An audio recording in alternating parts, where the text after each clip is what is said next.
Welcome into The Scoop, the number one UNC football recruiting podcast. I'm your host, Ross Martin, joined by Don Callahan. Again, this is The Scoop, brought to you by Inside Carolina and the Johnny T-shirt and johnnyt-shirt.com. What's going on, Don? Just been a busy June so far, and we're only, 9 days into it. And it's been every day has been visitors. I'm working on a story right now that I'm trying to finish up. I hope we get off in time because I have an interview scheduled for later on. Jeez. There's somebody else who's visiting later that I'm going to have to track down. And then, just when it seems like it slows down a little bit, then we have the weekend, because then we have Friday with a couple of visitors. And then Saturday and Sunday is going to be absolutely bananas with the 4 camps in 2 days situation. And the reason why they expanded it to 4 camps in 2 days is that they had so many pre-registered when they only had 1 camp on Saturday and 1 camp on Sunday, that they had to expand it to 2 on each day, which obviously means there's going to be a whole lot of campers. And so I'm going to be really busy this weekend and beyond. Okay. We need a little better attitude out of you. A lot of sighing, a lot of complaining. You're not bringing the energy. You're not engaging listeners with your attitude right now. Oh, that's my bad. We have a huge podcast planned. So we're going to get through kind of those general June recruiting updates that Don kind of previewed. Any news and updates at this point on 6-9 day here in Chapel Hill. And then just go through different names. I mean, there's tons of updates on different recruits. Most notably, Jake Pope, safety out of Georgia, who took an official visit to UNC. Jeadyn Lukus, 5-star cornerback, took an official visit to UNC.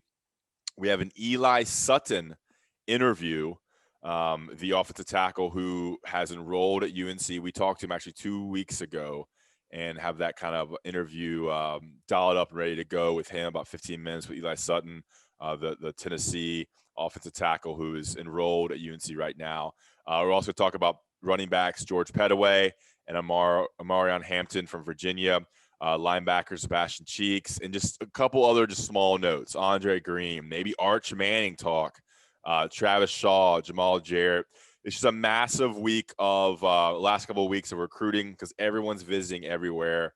So there's just a lot of developments. So that's what's going to be like, just kind of bang, bang, bang, bang, bang, going through a bunch of names and kind of trying to keep you abreast of UNC football recruiting as we kind of get into the girth of June here on 6-9 day. Don, thoughts on that? You stunned me on the word girth. Yeah. I feel like you try to include that in your everyday vocabulary somehow. Yeah, it just means like kind of the thickness and the kind of the meat of something. Okay, you feel good? You got energy up? I'm trying. I'm good. Yeah. This is podcasting 101. Just, don't be boring and tired on the podcast, Don. Yeah, I'll try not to. Okay, let's get into it. All right, guys. Again, remember to rate, review, and subscribe to the Inside Carolina podcast. And then, of course, Giant T-shirt. We'll talk about more, them later. Let's get into it, Don. Let's go through last weekend. Can you kind of give us, our listeners, a breakdown, kind of what happened last weekend, what it was like from what you've heard, talking to sources and talking to recruits and whatnot. And then we'll get into particulars about different guys who visited. So it was the first weekend that visits can take place because June 1st marked the opening of the recruiting calendar, and as such, UNC hosted 3 official visitors, and you mentioned them: Jake Pope, Sebastian Cheeks, and Jaden Lucas. There was also an unofficial official visitor in George Pettaway, 4-star running back out of the Tidewater area. So just for me to kind of explain that a little bit. So his was not an official visit. His was an unofficial visit, but like the official visitors, he arrived on Friday, left on Sunday, and did just about everything that the official visitors did, only he had to, he had to pay for entertainment, food, travel. There's little weird things like the coaching staff member could not drive him to wherever it may be. There was limitations on where he was allowed to be with the coaches and all that sort of stuff. But obviously, the staff kind of, fit everything in with him. But yeah, so he ended up spending the entire weekend there. And so, I mean, it's just a typical official visit weekend with a lot of meals, a lot of tours, a lot of meetings, a lot of, pitches, a lot of just, going to Mac Brown's house sort of thing, which everybody likes to talk about.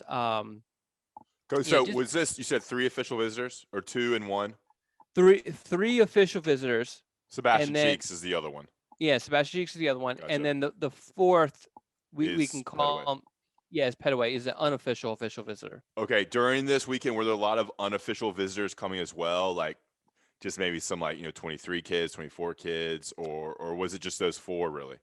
So the thing people got to understand is that most days there are visitors on campus when there's allowed to be. There's visitors on campus. But a lot of times, some of these guys are like maybe not UNC quality recruits, and they just call up, or the coach calls up and says, "Hey, can we tour campus?" And they kind of oblige. Okay. But as far as guys that we're concerned with, those that we mentioned were the only ones that were on campus this past weekend. Now, there were some that came on campus prior to the weekend, and there were some that came afterwards, but and we can get into all those too.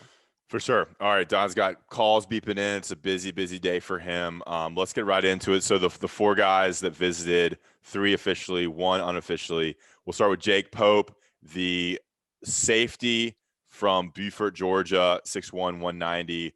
3-star, 375 in the nation, but has all the big offers: Notre Dame, Ohio State, Alabama, I think Georgia, UNC. So an underranked kid, but it's definitely blown up recently with his recruitment. He has 1 crystal ball pick. That's from Steve Wilfong to UNC, coming off the official visit. Don, what's going on with Jake Pope? I know you've kind of been on his recruitment.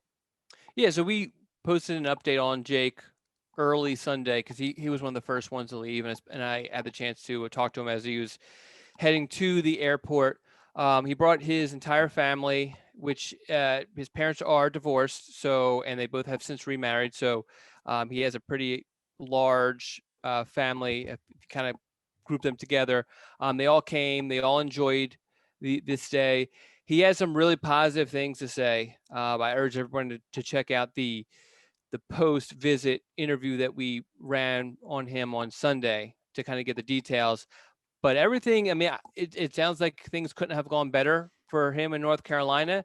Still, though, he has 3 additional official visits still to take. He's going to Notre Dame this coming weekend, which is, from North Carolina's perspective, that's the big one that they're concerned with, to see how things go with that, because that's probably UNC's biggest competition. He also has an official visit scheduled with Ohio State and Alabama. Obviously, those schools are always a threat, but you gotta, just kind of looking at their situations, they probably have safeties higher on their board than Jake Pope. So Notre Dame is the big threat there. The other thing too to watch out here is that he has a 5th official visit that he has not given yet, and he has toyed with the idea of giving it to different schools. There's always Georgia that's kind of looming in the background, but yeah, it's just something to kind of watch out for. Okay, so you think Notre Dame is a big competition? That schools like Alabama, Ohio State aren't prioritizing him? Yeah, basically. Is that fair? Okay. Yeah. Okay, cool. So Jake Pope, obviously their number 1 safety target. Is that fair as well? Yeah, I mean, UNC has a handful of DBs that they really, really like, and Jake Pope is definitely one of them. If it's exactly what Jay Bateman is looking for, athletic kid, hard hitter, does a lot of different things. He excels in more than just football. He's a great baseball player and that sort of stuff. And Bateman just loves those versatile guys that can do a whole lot of different things. And Bateman's leading his recruitment. All right, guys, for those interviews, make sure you subscribe to Inside Carolina. Tons of promos throughout June. I think there was a 60% off annual that ran a couple days ago, and there's tons of different promos and chances to subscribe to Inside Carolina to read all these interviews. Don had a bunch up right after, is right on it with all the different recruits that visited UNC. Okay, Jake Pope off the list. Let's move on to the 5-star, Jeadyn Lucas. Am I pronouncing that right? Because it's spelled weird. Yes. Okay. Yes, Jeadyn Lukus. It's Jeadyn.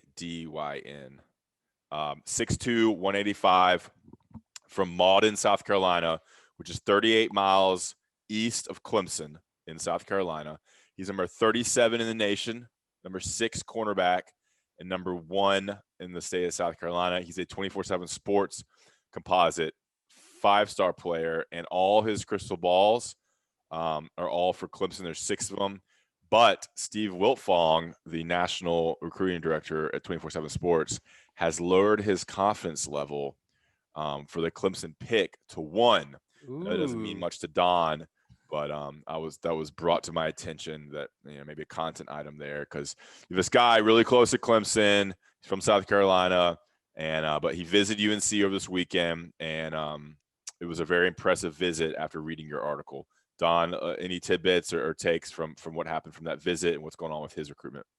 Yeah, I mean, he said a lot of positive things about North Carolina. He mentioned, in the last 2 interviews I've done with him, I've always brought up the fact that there's a perception out there that Clemson is his ultimate destination. He's denied those assumptions and has said that North Carolina is up there with Clemson, and we'll see, and we'll know pretty quickly, because he's planning on attending the elite retreat at Clemson this coming weekend. Clemson does not host summer official visits. I want to ask you about that. Sure. What's the strategy with them not? I know that's a thing that Dabo does. What's kind of the mindset behind that, you think? So Clemson does not host official visitors in the summer, right? Yes, correct. Okay. So, Why? I mean, this would be a much better question for Dabo for him to answer. We'll get him on the podcast. Yeah, we'll get him on the podcast and ask. But if you follow Clemson recruiting to any degree, you'll notice they do a lot of things different than everybody else. And people say, oh, they can. Well, yeah, that's part of it. But so could Alabama, so could Ohio State, and they don't. Both Ohio State and Alabama tossed out a gazillion offers. Clemson's very, very, very selective in who they offer and when they offer. And I mean, if you go and look on any of the databases, you'll see there's very few Clemson offers out there. This is just another one of those things that Clemson just tries to do differently for whatever reason, and it works. I'm just guessing. I think it shows you just true interest. Well, it tells you who's truly interested in you, because obviously all these kids who are coming, and there are some national recruits who are coming to Clemson this coming weekend. They all have to pay for everything. They have to pay for their travel. They have to pay for their lodging. They have to pay for their food for the entire weekend. Some of these guys are coming from Texas, California, because Clemson recruits on a national scale. Obviously, Lucas is only coming from 45 minutes away, but talking to his dad, he mentioned that they will be getting a hotel for both nights. Wow, it's kind of just crazy because. close. Yeah, and I think it's if you look at it's basically an official visit, only it's not an official visit. And so, but if you take like North Carolina's official visit, for example, it's a lot of late nights, early mornings. It's a lot of hanging out until midnight, and then getting up at 6 a.m. or earlier, because you have breakfast with Mac Brown, or this tour or that tour, and that happens both on Saturday and Sunday. So it makes sense if you want to, you don't want to drive the 45 minutes and have to take away from some of your potential sleep time. Yeah. Okay, interesting. All right, so with Jaden Lucas and UNC, like what's going on there? I mean, obviously visit was great. If you read the article for premium subscribers, I mean, it's glowing about all aspects of it, including Dre Bly, who is leading his recruitment. I mean, what's your takeaway after talking to him? I mean, if North Carolina can pull this upset, it's because of Dre Bly. Dre Bly has done a great job of recruiting Jaden, recruiting Jaden's dad, recruiting Jaden's mom, and then also Jaden's trainer, who accompanied the family on the official visit to North Carolina and brought his wife also, is a huge Dre Bly fan, which is expected if you're a big DB guy and grew up kind of, the last, I don't know, recently. Yeah. Dre Bly. I mean, I don't have to tell anybody who's listening to this. Dre Bly was one of the best cornerbacks in the NFL for some time, and so yeah. So naturally, if you're a DB trainer, I mean, he's a guy that you kind of look up to. So yeah, I mean, it's UNC has a shot here. It's difficult to see just kind of knowing Jaden, the little that I know of him, because he seems like a kid who does want to kind of stay a little bit closer to home. The other thing we didn't mention is he has brought up the idea of officially visiting Ohio State again, which I don't think Ohio State's a real threat because I think it's too far away from home. Okay. But it would kind of muddy the waters a little bit. Okay. So I'm looking at photos from this trainer. So on the visit was his mom and dad, Mm-hmm. and then his trainer and his trainer's wife. Correct. Okay. Do they get everything paid for too? Or isn't it just the mom and dad or just the mom or like so yeah, so the rules change all the time. But and then also you can apply for waivers. Like for example, Jake Pope, I'm assuming would applied for a waiver so that his both sides of his family can visit and have it paid for. But my assumption is that the trainer and his wife had to pay for their way for things. Okay. All right. Cool. Just taking a look at some pictures there.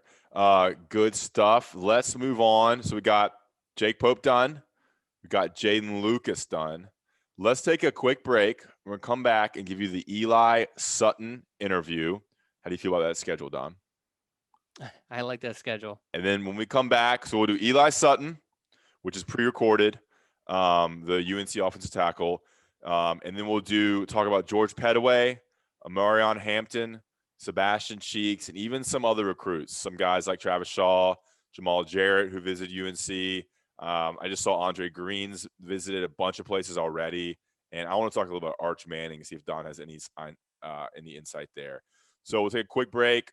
Then you're going to get Eli Sutton, and then we'll be back with more kind of June recruiting updates from the UNC side. First, I'm talking about Johnny T-shirt and GiantT-shirt.com.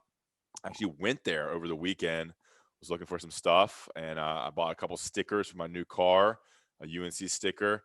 And, they are a sponsor. We want to support them, help us by helping them. Johnny T-shirt right on Franklin Street and online at GiantT-shirt.com. And remember, all Inside Carolina subscribers can use the 10% off discount code on their purchase. Get T-shirts, jerseys. They have some cool soccer jerseys, football jerseys. They have the throwback jersey that UNC wore twice last season, stickers, tailgate stuff, toys, gifts, stuff for your nieces, nephews, kids, daughters, sons, all that good stuff.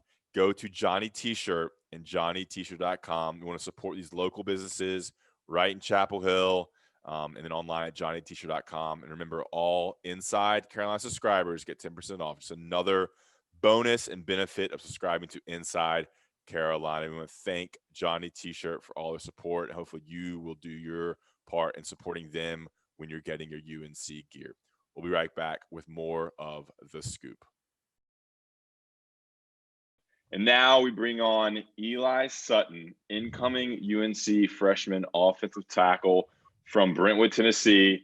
He's 6'7", 285. Does that height and weight sound good for you, Eli? What are you right now? And a little bit of weight. I'm about 295 right now, but you got the height right. Yes, sir.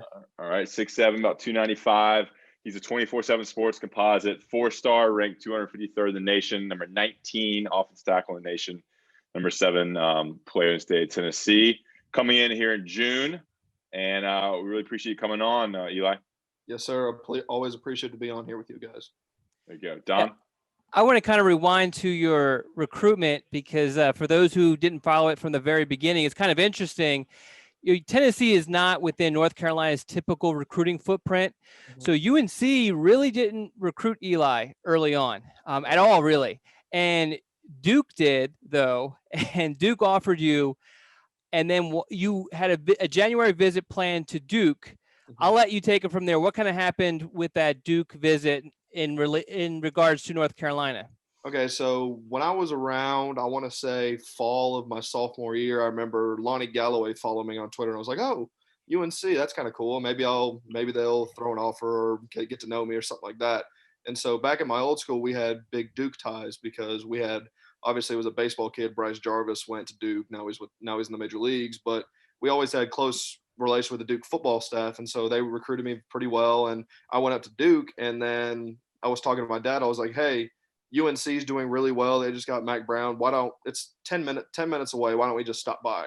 And so I got a hold with Coach Searles through Twitter, and we set it up and went on a quick little January day visit. Nothing crazy, nothing special. It was just walking me around, show the campus, meet all the coaches, and went. And then at the end of the visit, I got with Coach Brown, and he officially offered me, which is especially meaningful to me because I know when I look a man in the eyes and I shake his hand and it's legitimate. And then that's when, as soon as I left, I told my mom and my stepdad who was with me, wow, this is different. Because I've been everywhere around the country, from Texas to Florida to Pennsylvania. I mean, I've been pretty blessed to be a lot of places. And so as soon as I left those places, I was always looking for something that was missing, if I could overcome it. Like, the culture's not there. Maybe I could try to find friends I can fit in. Maybe the academics are not as up to par as I wanted. Or maybe I have to take more classes or go to the honors college or whatever. But as soon as I left UNC with their perfect blend of academics, their willingness to put money into the sport, which is obviously we have seen with the new Keenan renovations, and the academic prowess, was honestly just a perfect blend. And not even getting into the fact that's Mac Brown and the culture that he brings with all of his places that he's been. And as soon as I left, I was like, wow, this is really different. And then it took me, I think I visited mid-January or late January, and it took me all of February. And then I was going to come back during March, right after my spring break, but then obviously COVID happened. And whenever I wanted to commit, I wanted to always say, I wanted to go up, shake a man with his hand, look him in the eyes, say, all right, let's roll. I'm on the board. But luckily I didn't get to do that, sadly, because of COVID. And obviously we were pretty hot, being that Drake committed 2 days before me, Keyshawn a week before, Kobe a day before. And luckily he was like, you know what, we want to make this day special. We're going to hold off for a week and make sure you get your own little day. And honestly, I couldn't have dreamed of it any better. I got to say on FaceTime with Coach Brown and Coach Searles, hey, I'm in, let's roll. And it was honestly one of the moments I won't forget for the rest of my life. You kind of lead into my next question. Was you were part of, and I don't even know if you know this term, 4-Star Mageddon, which was basically a week, less than a week really, starting with Keyshawn Silver, was like a Tuesday or Wednesday, something like that. And then you had Drake May committing on a Friday, Kobe Pace were committing on that Saturday, and then you followed the next day.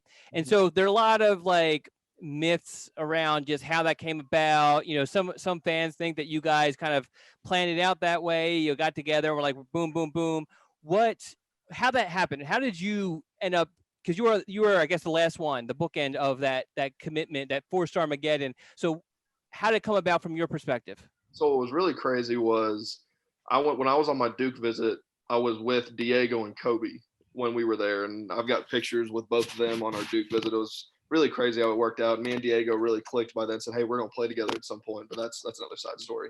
But anyway, as soon as after I called Coach Brown and Coach Searles, I texted Drake because he knew through the coaching and through the word that I was thinking about committing, and he was, dude, are you going to make it official? We going to get this thing rolling? I said, yeah.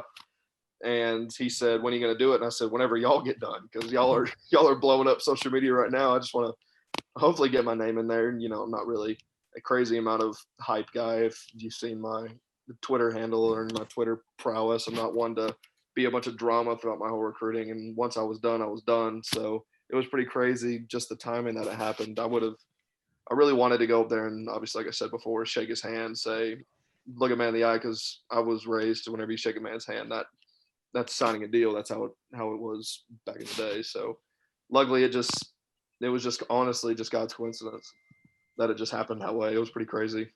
Yeah, that was a wild time. I kind of remember where I was for each one of those commitments because I have to run our social media and whatnot. Don, do you remember where you were for the Keyshawn Silver's announcement? Oh God, I was sleeping in bed. Don was asleep. Do you know that Keyshawn, he tweeted out his, I talked to Keyshawn earlier, right when he left, and everything was, said things were, He liked it a lot. We were ready to do an interview the next day and all that sort of stuff. And then for whatever reason, he had hot wings. And at 1 o'clock in the morning, he decided the hot wings made him want to commit. Yeah. So I was asleep. Ross was awake because he's a bachelor and a party guy. I'm a family man. I have kids. No, I was could covering a wake up basketball the game, next Don. I was morning, covering a basketball game. So I was covering basketball. All right. Anyway, it's unrelated. Sorry to derail there. Yeah, no worries. Eli, you said you were kind of blown away by UNC and it stood out. What in particular stood out about that visit? Was it campus? Was it the staff? Was it just kind of walking around? Because you went in January too, when like campus is not, I don't think it's the prettiest in January compared to kind of the spring or fall. So what was it about UNC that really caught your attention? Honestly, like I said before, I've visited a ton of places, and whenever I would leave those places, I'd be like, this was great, this was great, this was great. But there was always there was something missing. I don't know.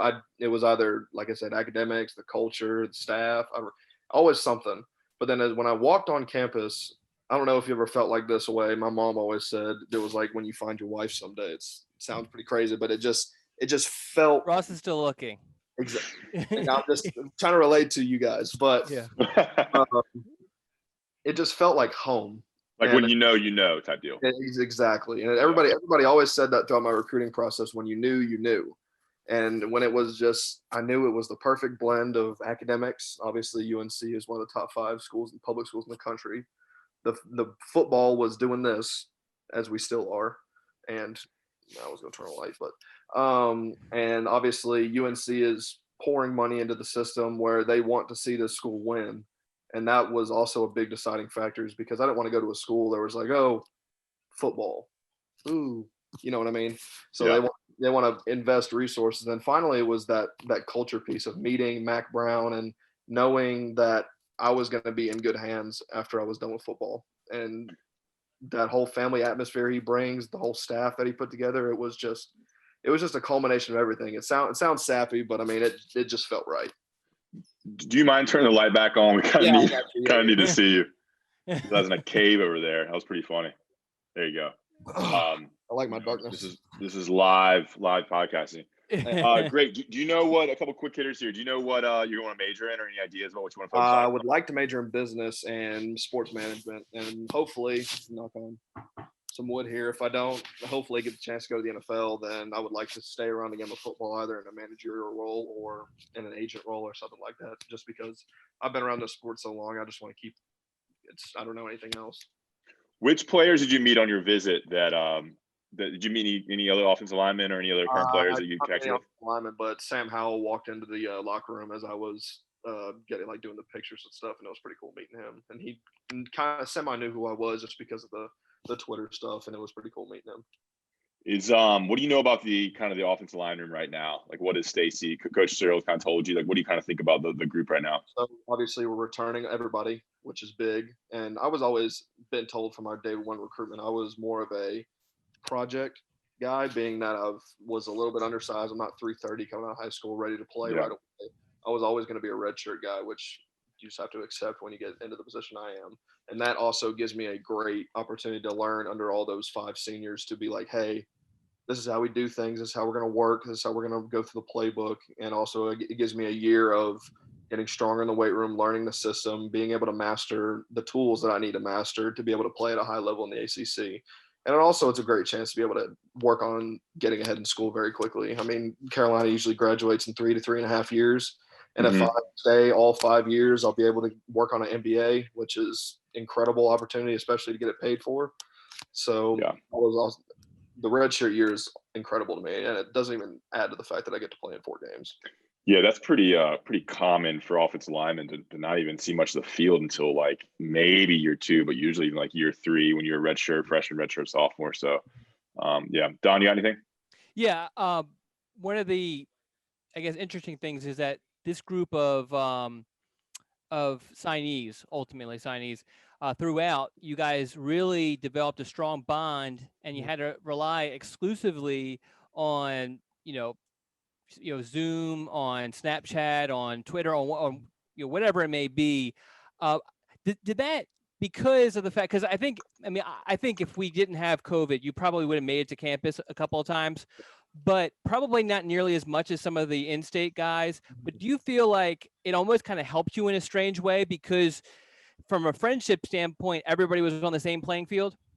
I definitely agree. I mean, if you were to look at our group chat while that craziness was going on, it was awesome. It was like, we need to get this guy, this guy, this guy. I mean, it was truly building a bond, not even through football, but it was, hey, I have issues with my family. I really need y'all to pray for me. And it was just an open time of, we got your back. We're going to be your teammates through and through. I mean, we're in it for the long haul. And so, especially, you probably already know the beef that went down with Twitter when anybody would decommit or they say they were going to decommit. And because we all took up the mantra of, if you're going to do it, you're going to do it the right way. And it was not something of, we're not going to flirt with you. We're not going to do this. You're not going to pretend like you're going to commit to us. And that's why we all got hurt or whatever the feelings were whenever somebody would decommit or mess with us, just because of the fact that we truly were a family, and we still are. I mean, we still talk every day, even though half the dudes are on campus already. And so it's something along the lines of, just, if you're going to do it, we're going to do it the right way. We're going to be a family about it. We're going to win football games. You're probably talking about I think it was like a highly ranked kicker from Florida who didn't they have an offensive lineman too who decommitted? Yeah. Yeah. Look, I mean, I wish the best on both of them. They're on their own journeys. They're all that. But I mean, I'm never going to wish bad on anybody. Of course, that's not anything I would ever do. But it just, when you say you're Carolina, you bleed blue. Well, I was also told that Diego Pounds at one point was in and booted out because they felt like he was playing games, and then of course was asked back in or invited back in. So like the week before he committed, he told us all. We hopped in a Zoom call. He said, "Hey, I'm coming. Let's roll." And we're like, blew up about it. We were all excited. We put him in the group chat, and then he started getting a little squirrely. He would send us pictures of, let's say, him on FaceTime with another school, and we're all like, "Whoa, well, what are you doing, buddy? I thought you said you were going to be with us." And he was like, "Oh no, I'm just making sure." We're like, "All right, get him out." So we kicked him out until he signed that piece of paper that said he was coming. Then we put him back in. What was kind of when you guys, for lack of a better word, attacked another recruit with the intentions of getting them to commit? What was kind of the protocols for that? Like, how did you guys, develop a plan to do it and kind of organize it? So we always took up the mantra of, we don't need players. We got dudes. So if you want to come, you'll come, kind of thing, that kind of mantra. But it's also we're different. We're going to make you feel like a family, but we're not going to beg and claw and scratch and steal for your commitment, because we got plenty of other dudes, but we just want to be one of the best classes in the country. What do you, a couple more kind of off topic here. What are you most looking forward to about college? Not football related. I mean, I can't imagine what you're going through. It's such a great period in your time to have that summer after high school, and then you're going to start like a whole new period of your life. What are you most looking forward to? I'm honestly most forward to making new friends. I mean, I'm already real close with all my roommates already, just through, like you said, social media and stuff like that. And meeting who you living with? Living with Diego, JJ, and Caleb. Okay, cool. Go ahead. So, I mean, I've been around Middle Tennessee area for all 19 years of my existence, and luckily I've been able to travel and stuff like that, but I've never really settled down and be able to meet new people and be able to spread my own wings. No, that's sappy, but it's honestly just really exciting to be able to find a new home and be able to meet new people, have new experiences, and obviously, luckily, knock on wood, that we went to football games, and that's even the icing on the cake. What are some hobbies you have outside of football? I've gotten really into MLB The Show this year. I'm on that stuff all the time. What is that?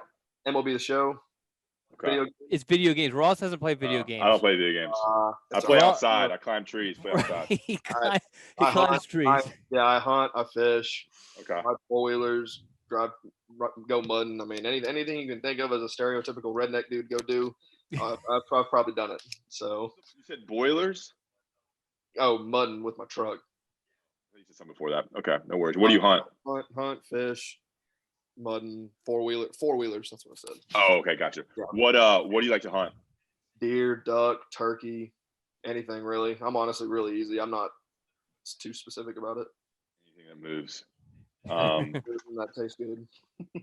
Don is still looking forward to finding new friends, and that's what he looks forward to. Yeah. Still waiting for that moment. I have Ross as a friend. I don't need any other friends. Right. You might get along well with Jefferson Boaz, Eli. Yeah, we've talked to him a good bit, and then I've also made good friends with Trey Zimmerman out of Georgia, the other O lineman. And honestly, BA has been really great to me. Even I haven't even gotten on campus yet, and it's just going to be. I'm really excited to meet all my new teammates and forge new relationships that everybody says you'll know for a lifetime, and I'm really excited. Yeah, Brian's a good dude. He loves hunting, and we had Jefferson on the podcast last year around this time too, and I think he loves hunting and fishing as well.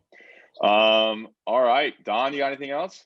No, I just want to thank Eli for coming on. He needs to thank us though, because he's actually getting out of some chores to that's very the true. podcast. I got about today's Thursday, so I leave Tuesday morning. Mm-hmm. So I mean, I've got half my bed painted in here, the other half in the other part of the basement. I mean, we're getting everything. It's a big old mess getting ready to move. I got one last thing. So yeah, when you arrive and when do y'all do you know kind of the schedule that y'all have to follow for enrollment stuff? I'm driving up Tuesday because it's an 8-hour drive. And so I'll stay overnight in Chapel Hill Wednesday, and then Wednesday morning I'll move into my stuff in the dorms. Here I have the email, but it's basically for the first 3 days it's nutrition staff, strength staff, medical clearance, maybe some academics in there or something. Academic meetings, equipment meetings, getting all that stuff, lockers done. We don't even start workouts till the next Monday because we have those Wednesday, Thursday, Friday, Saturday, Sunday of just meetings. Of just meetings, like going through compliance, stuff like that, so I can work out, getting my official transcript because I graduate on Sunday night. And so I'll hopefully have my transcript in before I get in, but before that, I won't be able to practice or anything before I get that stuff in. Gotcha. Oh, wow. And for those listening and watching, we're recording this on May 27th. Yes. So by the time you listen to this, it's a good chance that Eli and all his classmates are already enrolled, but that's good information just for us to have. All right, Don, you good? Yeah, I'm good. I really appreciate it, Eli. Good luck. I will see you on campus. Thank you, sir. I appreciate it. Good to finally meet and talk with you all. Yeah. Yep, for sure, Eli. I appreciate it. Looking forward to covering your career, man, and good luck, and excited to watch your career. I'm excited, sir. Can't wait to see more of y'all. All right. See you later, Eli. See y'all. All right, guys. I hope you enjoyed the Eli Sutton interview. We recorded this, of course, about 2 weeks ago. Don, what did you think about Eli Sutton? It was the first time I've met him, and I think he had a really engaging personality, and he's going to be a great addition to UNC's offensive line room. Yeah, well, as you pointed out, we did the interview a while ago, so I don't really remember what was said. But I've always enjoyed. What do you think about him as a player and recruit? Yeah, I always enjoyed talking to him. He was always great to talk to, very personable. You could tell he's an intelligent kid, very easy to deal with. He's a natural leader. I see him as a guy that in a couple of years, he's the one who's the representative of the offense at ACC Media Days, just because he's such a great representative for the program. Kind of like a Brian Anderson in the fact that outgoing leader, good dude, and hopefully you don't have to worry about what he's going to say. He's going to say the right things. You never have to worry about him getting any sort of trouble, that sort of stuff. Yeah, and as a player, I mean, you don't have to get into depth here, but where do you think he fits in now, 2 or 3 years from now? He's being recruited as a tackle, and a lot of that kind of depends on his growth and his development while he's on campus, on whether he stays a tackle or moves to guard.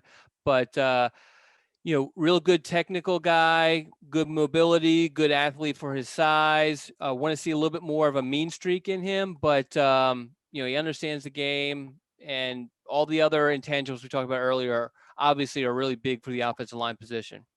There you go.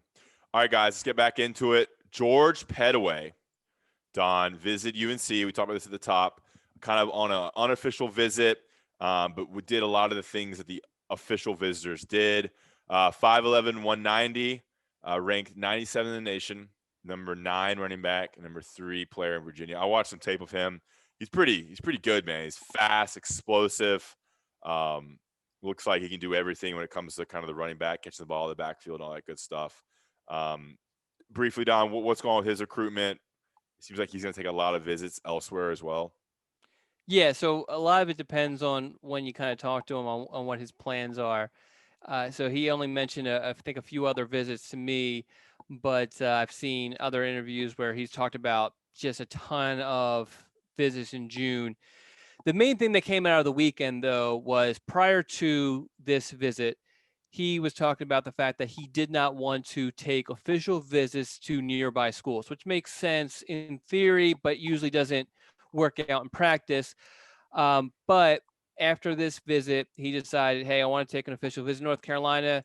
If I take one, it's going to occur in the fall, just because he has so many other schools he wants to visit in June, and sneaking in these official visits is not easy. So that's the main thing, that North Carolina has secured that official visit, because those who follow me know there's very few, I guess, true kind of rules or whatever you want to call them in recruiting. But one of the things that kind of holds true is that recruits who do not officially visit a school typically do not end up at that school. It's not 100%. There are a couple of exceptions, very few exceptions. So if he doesn't officially visit North Carolina, that's not a really good sign for UNC of ultimately landing him. So this is a good step forward. So he is going to he says he's going to take one in the fall. Yeah, that's his intention. Yeah. Okay. Do you think he's going to have enough left? Like, is he going to waste them on other schools? So for June, he only has 2 scheduled. He has Michigan on the 18th and Penn State on the 25th. Obviously, there's only 4 weekends in June. I mean, you could take midweek official visits, but that's difficult. He doesn't have anything. He doesn't have an official visit scheduled for this weekend, so he just has those last 2 weekends. So yeah, I mean, there is a very good chance that he has plenty of official visits left for the fall. The problem is does he make a commitment prior to the fall? Yeah. And he could commit to North Carolina before that. I'm not saying that North Carolina's not in there. North Carolina could be that school, and then he takes that official visit, and all is fine. But there is the chance, obviously, that he can go on any one of these visits and fall in love. And the school you got to watch out for, Florida, is a similar situation where he plans on, and I think it's a week from now, he's going to take a extended unofficial visit, and then also intends on officially visiting the Gators during the season. Interesting. Yeah, I mean, that's a long drive too to get down there from Virginia on an unofficial basis. Steve Wiltfong has the one crystal ball pick for him. It's to UNC. I mean, where do you think UNC stands with him? I mean, is UNC the leader right now if you were to pick one school? So I know that there's a lot of UNC feels really good, and that feeling has definitely extended into Inside Carolina's message board. I've talked to the kid a bunch. I think that North Carolina is definitely in it. Definitely one of the strong contenders for him. Mm-hmm. I am not 100% on board yet with saying North Carolina is the team to beat, though. I think that there's just too many other schools involved with him. And I think that while a lot of these other 757 guys have definitely kind of latched on to Dre Bly and to Coach Glover and kind of be a part of that pipeline, George Pettaway is his own guy. He is a type of guy who will do his own thing just in spite of, everybody else, sort of thing. So, he's just, I just think that he's just not that. He's a lot more complicated than what people realize. And I'm looking at his profile right now. He has, 7, 8 schools with the warm identifier. I know that's not something you put on there, but Michigan, Penn State, Alabama, Auburn, Florida, North Carolina, Ole Miss, Virginia, Virginia Tech are all warm. It's 1, 2, 3, 4. Yeah. So the other thing is, he came out with the top 10 about a month ago. Okay. And he told me following the visit that it's actually at 8. He wouldn't tell me what 8 they are, but he did say that it's just eliminating 2 of the schools. Well, some of it is here's the issue that I think fans need to understand. Is that these kids, like if George comes out and says, I eliminated school A and school B and school B are going to call him and harass his coach and harass his parents, be like, what the, you told us this, blah, blah, blah. So it's just easier for the kids to kind of hold on to, in some instances, it's easier to kind of just hold on to these schools on your list just to kind of keep people happy and not have to deal with the backlash. Yeah, for sure. George Pettaway, I watched his tape. It was pretty impressive. I think maybe the defender he was going against was really slow, but he's I think he's kind of the elite kind of running back talent. Is that accurate? Yeah. I mean, so the competition he plays is not very good at all. Okay. But I mean, I've seen this kid in camp settings, and he's just 100 miles per hour on everything. Yeah, it was like a one-on-one. He has a chip on his shoulder. Yeah. It was like a one-on-one thing with some guy. That's a little different. Yeah, you're talking. Yeah, that was probably the whatever it was in Charlotte, the Under Armour stuff. And yeah, I mean, no, he's ridiculous in those settings also. All right, good stuff. All right, George Pettaway, cross him off the list. A couple more guys as we kind of close up this podcast. Sebastian Cheeks was on an official visit to UNC. Now, I hadn't heard this name, Don. I don't know if that's your fault or my fault. Until kind of you wrote the article. He is a 24/7 Sports 4-star player, number 125 in the nation, number 14 ranked linebacker. He's from Evanston, Illinois, Evanston Township High School. 6'3", 210, so great size at linebacker. What's going on here? I mean, kind of a random geographical guy and pretty random for UNC. What's the deal here? Yeah, he's a Chicago guy. I think I went during the not the most recent story, but the story prior. I kind of went through and looked at just how long ago North Carolina actually recruited a guy from a similar area, and it's been a few years. So this is not a typical area that North Carolina recruits. You know, the thing with him is, well, heading into the visit, the thing was if Notre Dame wants this kid, that's where he's going to go. And you know, Notre Dame is kind of sort of filling up at his position, so things were looking good for North Carolina. The one surprising thing coming out of the official visit is that he has since scheduled an official visit with Notre Dame, which is not a great sign. But in talking to him and talking to some sources, things went really, really well. It's difficult to overcome the distance, and that could, ultimately kind of keep him at Notre Dame or wherever it may be. Mm-hmm. But he really connected with the coaches. There was some family stuff going on the weekend, and that really kind of helped kind of bond the group together. That's going to make it difficult for other schools to match.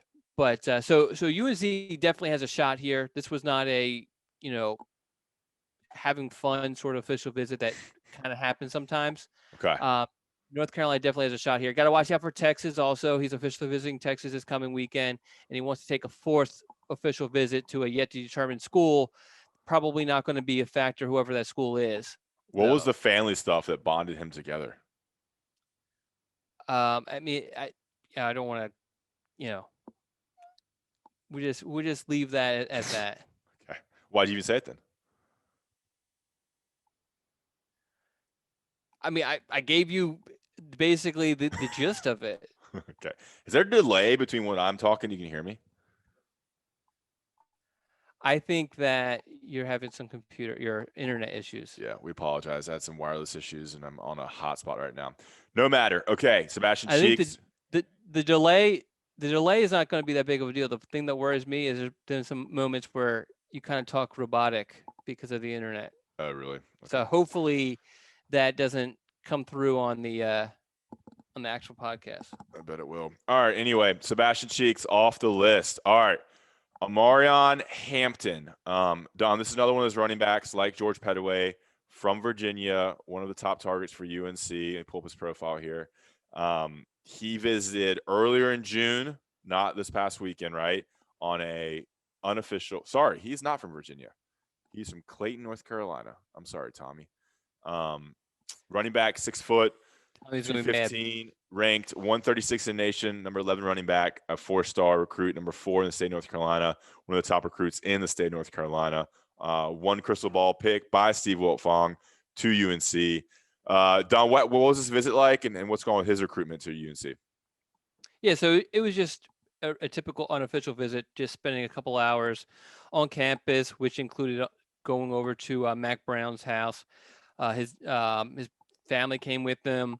I don't think it was anything too special. I think it's more of those things that I think we talked about it before, but he has 4 official visits scheduled for the 4 weekends in June.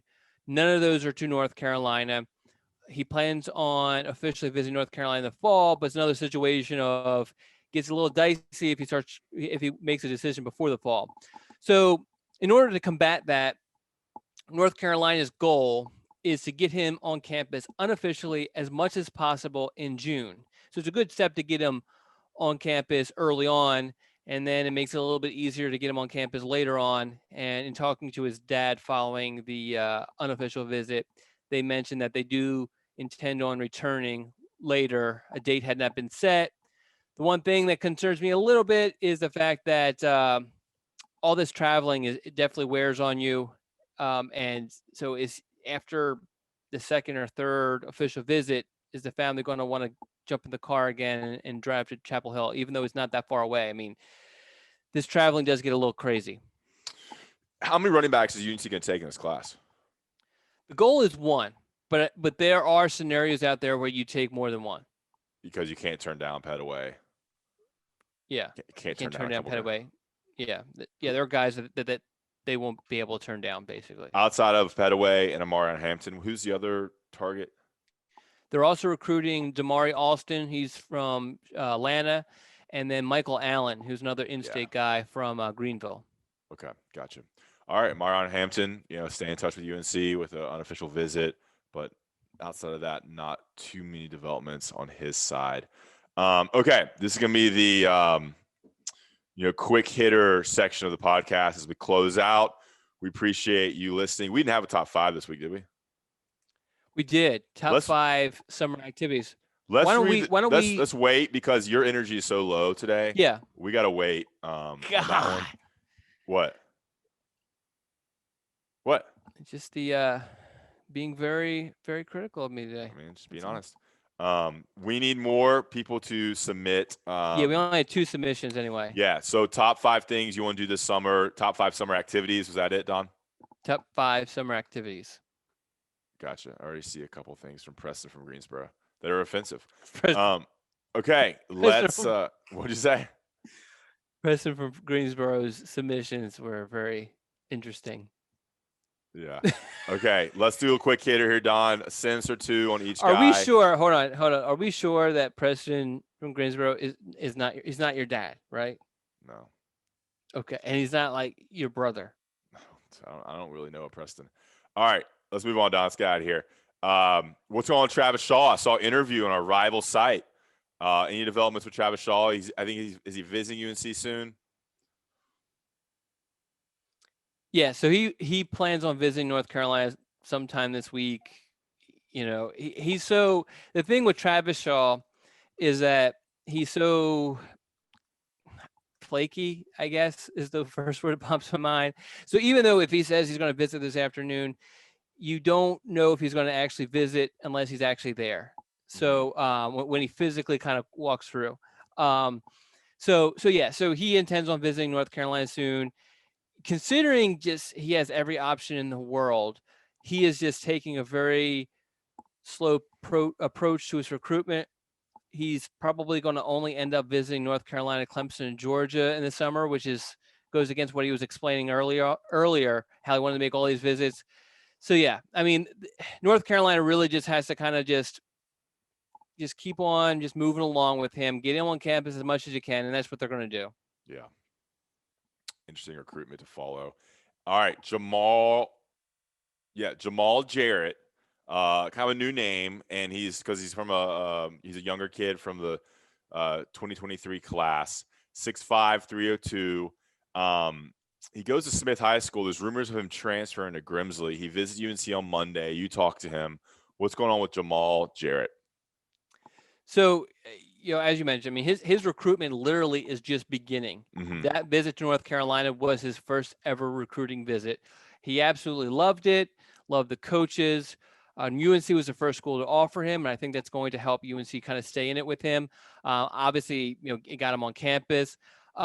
This is a kid who I don't think he's ranked right now by 24/7 Sports, but I really think that he's going to make a good argument to be one of the top players in state for the 2023 class. He's just such a good-looking kid from a size standpoint. Yeah. 6'5", 300. I don't know what he's listed off the top of my head, but 300 something pounds. But doesn't look fat and moves so well. Really? He needs some coaching. So not to disparage anyone, but going over to Grimsley or Dudley or one of these other schools that are used to kind of developing talent would probably be a good move for him, because he's so raw is not even the word. He just doesn't understand so much about the game, but he has the tools, and obviously North Carolina getting on campus right away is awesome. And there's an article that Don wrote on Jamaal Jarrett after his visit to UNC. Again, he is a rising junior. Yes. Yep. Class of 2023. All right, Don, let's close it out. I mentioned Andre Green. Is there any updates on him? I know he's visiting a lot of places. Is there anything to know about him? I just saw his name pop up, I think, on your scoop, and that's a guy we've talked about before. Yeah, so he's definitely going all out with these visits. He has a bunch of different offers. I'm actually surprised. A lot of kids say they're going to make all these visits and they never end up making it. But to his credit, he went on, I think it was like a 3-school tour to Texas A&M, Texas, Oklahoma. He has official visits scheduled with Georgia, North Carolina, and Oregon. Okay. He has a fall official visit scheduled with Notre Dame. He has a gazillion other unofficial visits all planned. This kid is going to be tired by the end of June. But he is visiting UNC. Yes, he has an official schedule with UNC for the 18th. Okay. All right. And finally, Arch Manning. He visited Clemson. He's starting his visits. Of course, this is the nephew of Peyton Manning and Eli Manning, the son of Cooper Manning. Going to be one of the top recruits in his class. I think he is 2023 as well.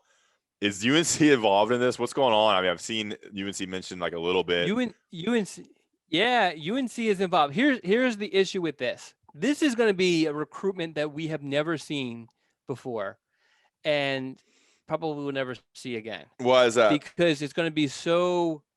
Well, one, the kid doesn't do interviews on purpose. There's this whole process. I was talking to another writer about it. You got to go through the high school coach. The high school coach will kind of give you answers that he got from Cooper Manning, who is his dad, and Cooper, I guess, got it from Arch or whatever. They purposely make sure that nobody he visited Clemson this past weekend. That's the big story.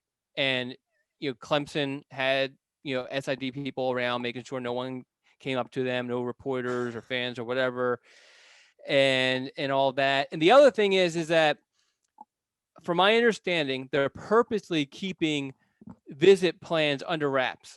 So obviously we have an idea of where he's interested in visiting, and North Carolina is one of those schools, but we probably won't know for certain until maybe when he arrives, or maybe a date maybe before sort of thing, just because they want to kind of keep down the hoopla and all that sort of stuff.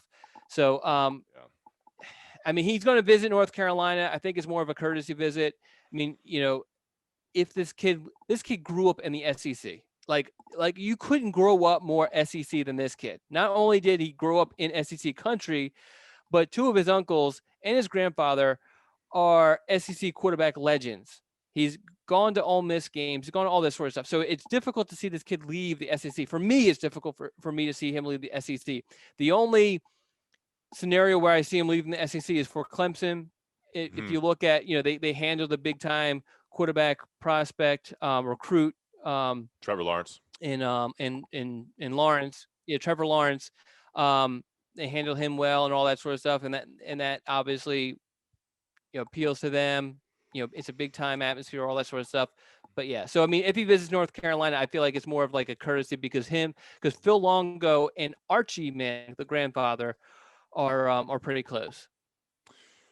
Yeah, yeah, that's it's just a crazy. I mean, I've known about this guy for 2-3 years now, probably when he was like an 8th grader, and he has all the pedigree. And it is interesting because he wants to go visit a lot of different schools. You see his list; it's all over. Who knows? Maybe he wants to buck the trend and get out of the SEC. There's always that sense of kind of getting out of the shadow of his uncles and grandfather. But just a visit would be kind of cool, just to kind of have that big name on campus. That'd probably be just good for publicity purposes more than anything. All right, Don, you good? You feel good about this podcast? I feel great. A little more energy there at the end with the Arch Manning thing. That got you going. Yeah. Revved your energy up. All right, guys. Hopefully Rev my engine. That's right. Hopefully the audio issues are not too bad. I apologize for that. I had a little internet issue, and I'm on a hotspot right now. There was a little delay with my conversation with Don back and forth. I had a delay. I don't know if it's the same on y'all's end. Stay tuned to Inside Carolina. We'll do a podcast in another week or two, probably in another 2 weeks after some more official visits. Is there a big official visit weekend after the big camp weekend? We got camps this weekend. Then we have the Showtime camp. Yeah. Yep. And then, so we'll do a podcast after that. How about that? Okay. Do you want to do one the day after or wait until like Monday, Tuesday? Probably Monday or Tuesday, right? Yeah, we'll have to play it by ear. You know how this goes. I mean, there's so much stuff going on that I'm gonna have to kind of figure out logistically how things maybe fit wait together. until Wednesday, Thursday might be a little too late. So we might try, if there's commitments, we might try to do it on Monday or Tuesday. I think would probably be smart. Yeah, we'll talk about it and we'll let the fans know. There you go. All right, guys. Remember to submit a top five summer activities, summer things you want to do, and we will talk to you next time. Appreciate it.